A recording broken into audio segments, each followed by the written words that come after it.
खिलाड़ियों के बाद अब मैनेजमेंट की भी विकेटें गिर रही हैं। जी हां, वर्ल्ड कप के बाद पीसीबी में विकेटें गिरने का सिलसिला शुरू हो चुका है। इंजमाम उल हक सिलेक्शन कमेटी से अलग हो चुके हैं और कहते हैं कि मजीद काम जारी नहीं रख सकता, नए लोगों को आजमाना चाहिए। लाहौर में प्रेस कॉन्फ्रेंस करते हुए साबिक कप्तान का कहना था कि बोर्ड ने चीफ सेलेक्टर के अलावा कोई और जिम्मेदारी अगर सौंपी तो उसके लिए हाजिर हूं। सरफराज की कप्तानी के सवाल पर उनका यह कहना है कि यह फैसला बोर्ड ने करना है।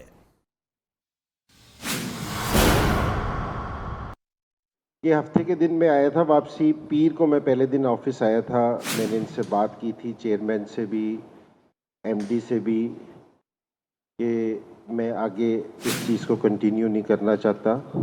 तो अब मैंने ये कहा कि जी इस चीज़ को डिसाइड किया कि जी मेरे ख्याल में नए लोगों को आना चाहिए,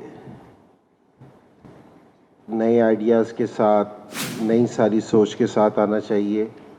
और क्योंकि पाकिस्तान की अभी जो क्रिकेट है कि अभी टेस्ट मैच का चैम्पियन वो आ रही है, वर्ल्ड कप है, टेस्ट मैचेस का कि चैम्पियंस ट्रॉफी है, फिर T20 का वर्ल्ड कप है, फिर दूसरी चीज़ें हैं।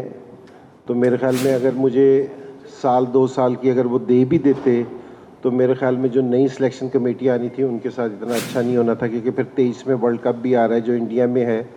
तो मेरे ख्याल में जो भी लोग आएंगे उनको भी प्रॉपर टाइम मिलना चाहिए। और मेरे ख्याल में जो मैं कंट्रीब्यूट कर सकता था मैंने 3-3.25 साल में अपने किया है, और मैं काफ़ी सारे लोगों का इसमें शुक्रगुज़ार हूँ जिन्होंने मेरा साथ दिया,